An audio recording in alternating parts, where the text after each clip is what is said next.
So, I think in fandom spaces, it's pretty ordinary to have these, really intense rivalries. Even in my personal circles, I've witnessed a lot. Winx Club versus Witch, Barbie versus Bratz, Monster High versus Bratz. Really, any active MGA property versus any active Mattel property.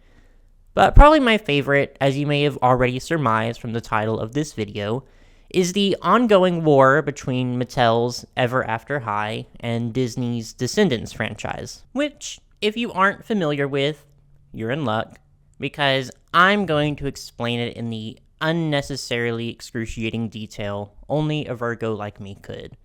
Because a lot of fandom rivalries, they're just spurred on by two properties that kind of resemble each other existing at the same time. But with doll franchises specifically, there's always some undercurrent of sinister company politics that makes them so much more personal. So for some basic context before we really get into it, Ever After High is a doll line and media franchise created by Mattel and first launched in July of 2013.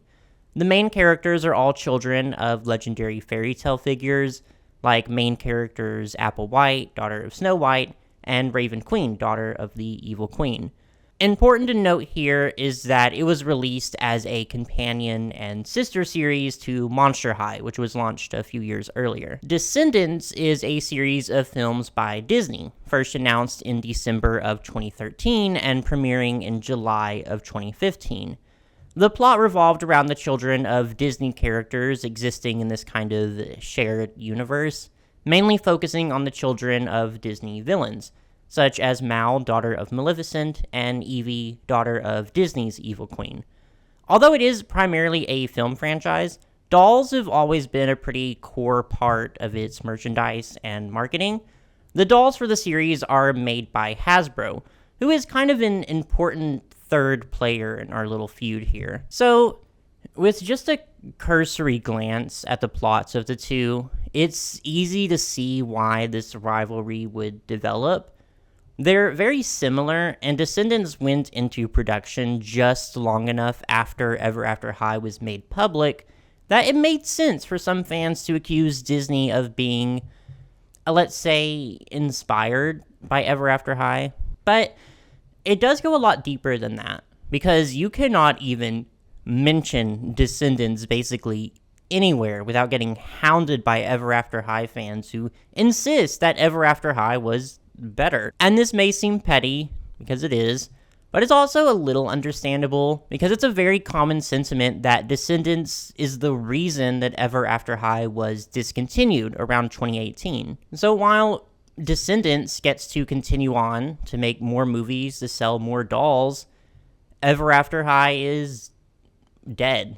And a lot of people consider that to be a grave injustice, especially if you take into account a lot of these people consider Descendants to be more or less a ripoff of Ever After High.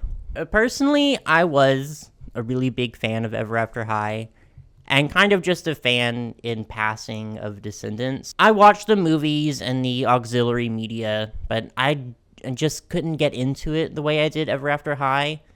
I don't think Descendants is the one to blame for Ever After High's demise, though, which I'll get into. But I don't have a personal grudge against it, but I do have a little bit of a bias here, so fair warning. So why do Ever After High fans blame Disney for killing their beloved franchise? To answer that question, we need to go back to before Ever After High even existed, to when the only fairy tale franchise that people really cared about was Disney princesses, which I won't go too deep into the history of, because I do want to make a video just kind of over them someday. But all you really need to know is that the Disney princesses line is hugely profitable. Actual numbers are kind of hard to find, but they earn an estimated 300 to 500 million doll hairs annually just in doll sales alone. Another thing important to note is that at this point in time, Mattel is the company currently holding the right to Disney princess dolls. Frozen 2, which is considered a separate product line from Disney princesses, and also basically worth hundreds of millions. So any Disney princess dolls you saw in Walmart, Target, Toys R Us, etc., were likely produced by Mattel. And this is something that was just considered like a fact of life. There are 7 days in a week. Dogs bark, cats meow, Mattel makes Disney princess dolls. And this Disney princess line was hugely important to Mattel's revenue stream. Sure, they were making bank with Barbie too, who was the #1 fashion doll seller, but Disney stuff is just kind of on another level. You can slap Cinderella or Ariel onto a trash can, and there will be any number of children and adults breaking down your doors to slap their paychecks down. So this was a very reliable source of income for Mattel, which also meant they were earning money to put to use in their other brands. This also meant that between Barbie, Disney princesses, and other top-earning brands like Monster High, Mattel basically had a chokehold on the doll aisle. It was extremely difficult to compete with them. Despite their lucrative partnership, Mattel and Disney always had a little bit of a strained relationship. Looking at the way their employees talk about each other, it really seems to me like they were just operating together out of convenience. Mattel needed the money the Disney license gave them, and Disney liked that Mattel had the best-selling doll brands. Mattel and Disney are also both very litigious and very, very petty. To that end, we have the huge court battle with Mattel suing MGA over Bratz, basically just because they didn't like Bratz becoming the best-selling fashion doll brand. They conceptualized the Mycene line just to try and push Bratz out of the market, and that is just the tip of the iceberg for Mattel. Disney, on their end, really disliked anyone else moving in on the fairy tale market. They want their characters to be synonymous with these fairy tales, and historically they have been pretty hostile towards anyone else trying to make big fairy tale properties. I'm sure there's a reason that after 2004, Mattel kind of stopped producing Barbie movies based on classic stories, with only a few exceptions here and there. For reference, the Disney Princesses franchise first launched in 2001. Hi, editing me here. I just wanted to clarify on this point that I know Barbie did release movies based on fairy tales after 2004, 12 Dancing Princesses, for instance, in 2006. But for the most part, it was original stories from that point on, and if she did cover fairy tales, it was ones that didn't already have a Disney princess claim to it. Yes, I promise, all of this is relevant to Ever After High and Descendants. I promise. And so, around 2010 or 2011, there would be a shift. A cultural one, if you will. Disney princesses and princess culture in general had become such a large part of children's lives that now there was some big pushback against it. The Disney princesses went from being these beloved figures to almost enemies of the people. They were accused of promoting gendered stereotypes, being poor role models, etc. And Disney would kind of take this into stride. After this, we got a lot of movies that intentionally portrayed the princesses as empowered figures who didn't necessarily need love interests or need to be saved. And they were looking to refresh the Disney Princess brand too, to make it more approachable and less prone to these sorts of criticisms. So rather than go to Mattel, who is also facing these same sorts of criticisms aimed at Barbie, they started shopping around a little bit for a different company. See, Disney also was not happy with Mattel at this time. Due to this big cultural pushback against heavily gendered products aimed at girls, fashion dolls were not doing so hot. Barbie sales were quite literally plummeting. Between 2012 and 2014, Barbie sales fell by 20%. This was originally attributed to kids just preferring electronic toys rather than traditional fashion dolls, but I think looking back at the cultural landscape of the time, I really do think it is more so that people were really unhappy with Barbie and other media that was considered, traditionally very girly. Peggy Ornstein published the novel Cinderella Ate My Daughter in 2011, which was a huge influence in a lot of parents denouncing dolls and princesses. Lamely, the average alternative to Barbie, was successfully crowdfunded in 2014. But the big picture here is that Barbie, as we knew her, was suffering. And Mattel was really focused on trying to get Barbie sales back up by any means necessary, even if that meant not focusing on their other brands, of which included the Disney princesses. Chris Sinclair, who would go on to become Mattel's CEO, is quoted saying, "We took Disney for granted. We weren't focusing on them. Shame on us." Which, I don't know if that's how it was intended, but the way it's quoted makes him sound very sarcastic, doesn't it? And you can just look at the Mattel Disney dolls from 2012 to 2014 and just see that there wasn't a lot of effort put into them. They're made very cheaply, very lazily. You don't even need all this background to know that Mattel was very much just kind of neglecting this line. You just need to look at the dolls. And you look at Barbies from 2012, Monster High from 2012. Yeah, Mattel probably thought, it's a Disney princess. It'll sell regardless of what we do. Just paint a bathing suit on her and package her up. And so, infamously, Mattel would further deteriorate their relationship with Disney with the launch of a new doll line, Ever After High, in 2013.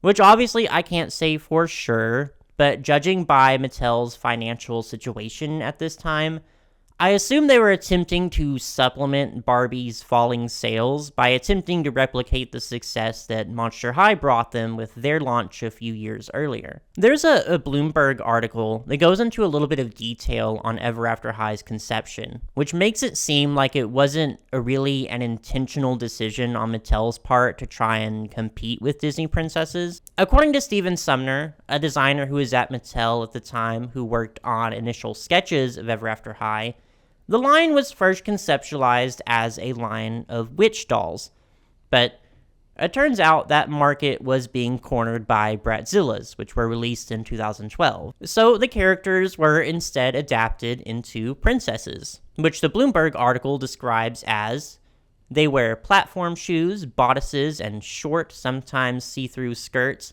tarted up versions of Disney's princesses, which, okay. Regardless, though, the launch of Ever After High really was kind of just the last straw for Disney and Mattel.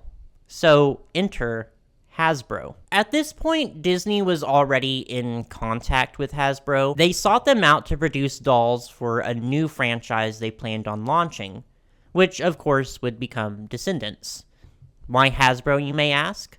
Well, for one, Disney wanted a company that could help them fully relaunch Disney princesses as a more quote-unquote empowering brand for young girls. Hasbro made a name for itself with brands like My Little Pony and Transformers, but as a company, they've never been a particularly huge force in the toy industry, much less the doll industry. Their toys were known to rely a lot on heavy advertising and media franchises, whose popularity always seemed to kind of outshine the toys themselves. They recently kind of struck gold with the extremely notable 4th generation of My Little Pony, but again, that was mostly for the show. But since Hasbro was already responsible for producing toys for Disney under the Marvel and Star Wars licenses, they seemed like the best alternative to Mattel. So around 2013, Disney contacted Hasbro, and together they began working on Descendants. So that leaves us with the big question here. Was Descendants created to copy Ever After High? Obviously, there's no solid evidence of this. And the origins of Descendants can actually be traced back to before Ever After High was announced. Artist and toy designer Whitney Paulette shared an image of early concept art for Descendants that was worked on back in 2012. According to her, the concept was created by new grads in the think tank crew, and at that point it was conceptualized solely as a potential animated series. So what I personally think happened wasn't that Disney was so scorned by Ever After High that they decided they were going to run and make their own version of it. I think that in the wake of all this pushback against the Disney Princess line, Disney wanted to make a franchise that provided sort of an alternative of this shared universe with all their characters that they could still use to sell dolls and merchandise. And this Descendants concept was the perfect opportunity for that. Regardless, though, Disney did ultimately make the decision not to renew the Disney Princess license with Mattel in 2015 and instead give the license to Hasbro, a move that hit Mattel really hard. And you can really see it in their products following this. Not only did they suffer from a lack of funding, but they suffered from a serious lack of direction too. They revamped all their brands to be softer, more in line with what they thought consumers were looking for. Barbie became less glamorous, less pink, and her fashions became more practical and, well, average. Monster High was infamously rebooted to be more approachable, less scary, and for a younger demographic. Ever After High was rebranded to have a more empowering message, and the faces were redone to be friendlier, more smiley. And all across the board, all of these brands suffered a massive drop in product quality. And to be frank, Mattel never really cared about Ever After High. Ever After High wasn't only suffering from a lack of budget, but it was also suffering from a lack of promotion, a lack of distribution. It was way harder to find and buy Ever After High dolls than it was for other Mattel brands. There were a lot of lines that just never really got a wide release and weren't properly advertised. If you didn't religiously keep up with the new releases, chances are there were tons of dolls you wouldn't even know existed. And although the designers and the artists and the animation company did their best they could to create a really wonderful and a really beautiful line, there's only so much you can do when your parent company has no desire to see you succeed. And that is why Ever After High died. It wasn't because Descendants killed it. By 2015, when Descendants came out, Ever After High was already on borrowed time because Mattel, as a company, wasn't giving it the respect it deserved. It wasn't giving any of the brands the effort they deserved. A lot of what people remember fondly about Ever After High is thanks to the characters and the movies, and for good reason.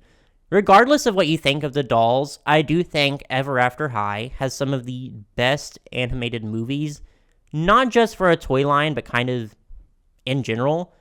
They're beautifully animated, they had a lot of care and thought put into them, they're very well written, and also tackle some really nuanced and interesting subject matters. See, I told you my bias would show. A lot of people also believe that Mattel stopped putting effort into Ever After High as a way to apologize to Disney and attempt to get the license back, which I don't think is necessarily untrue. But again, it was kind of a pattern across all their brands at the time. I do think Mattel really wanted that license back, and if Disney showed up and said, okay, we'll give you the princesses back, but you have to get rid of Ever After High first, they probably would have said, yes, sure, no problem. But Disney didn't do that, so Mattel had to make do with what they had left. The Bloomberg article put Ever After High's annual earnings around $50 million, which it kind of blows off as this paltry, meaningless amount, which, yeah, it's not a lot compared to Disney princesses, but compared to other dolls on the market, that's not unsubstantial.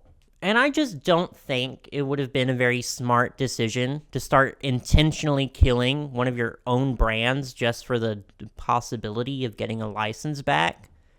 But again, Mattel was not known for making excellent business decisions at this time. So when Descendants was released in 2015, and would go on to get a sequel in 2017, and a third movie, and a short-form animated series, and more movies on the way, not to mention plenty of dolls, it just became an easy target for Ever After High fans who were burned by the fact that their franchise wasn't getting all this attention. Which is kind of funny when you think about it, how in this big corporate back and forth between Mattel and Disney and Hasbro, although Descendants is now considered one of the faces of it, at the time it was just there. Like, I don't think Disney was totally ignorant. I think they knew on some level this was going to stir the pot a little, but it really doesn't seem to me like it was any kind of concentrated effort to copy Ever After High or get back at Mattel or anything like that.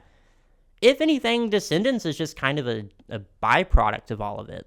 But I honestly do think all that anger from the Ever After High side should be more directed at Mattel, who just refused to see the potential in Ever After High. Maybe it wasn't the biggest earner, but I honestly think with enough effort in promoting and distributing the dolls properly, plus the backing of the very dedicated following it had with its movies, it could have become a pretty decent competitor in the toy market, but Mattel just never allowed it to reach that point. And I guess Disney is somewhat to blame too, but I really cannot fault them for taking the license away from Mattel. I mean, those dolls Mattel was making were just nasty. They were gross. They were lazy and poor quality. And if they were doing that to my characters, I probably would have given that license to someone else too. Although, to be fair, Hasbro's dolls did not go on to be much better. But here we are, late 2022, heading into 2023. Mattel actually got the Disney Princess license back from Hasbro and has already started making new Disney Princess dolls. They haven't been great so far, but we can only hope Mattel learned their lesson and has plans for more elaborate releases down the way. And with Monster High coming back for a reboot this year, a lot of people are also wondering if perhaps its sister series, Ever After High, would come back too. Which, I don't know. I really doubt it. I really, really doubt it. Because, again, Mattel never really cared about Ever After High that much to begin with. They were always just kind of a means to an end for them. And they don't really have any reason now in this current market to bring them back. And now that Mattel does have the Disney Princess line back, I think they're going to hold on to it as tightly as they can. Because, frankly, Mattel needs that money. And I don't imagine them doing anything to damage that relationship with Disney again. So, there you have it. That more or less explains the still ongoing feud between Ever After High and Descendants. There's no big statement to make here other than Ever After High deserved so much better. And also, corporations kind of suck. And while it's natural to have preferences for one media over another, they don't really need you to fight their battles for them, you know? But I am curious. Where do you stand? Are you more of an Ever After High fan or a Descendants one? Do you like both? Neither? Tell me all about it. Are you excited for Mattel to make more Disney Princess dolls? Would you have rather they brought back Ever After High instead? There's a lot to talk about here. But when you are done with that, just be sure to like and subscribe for any future fashion doll content. Thank you.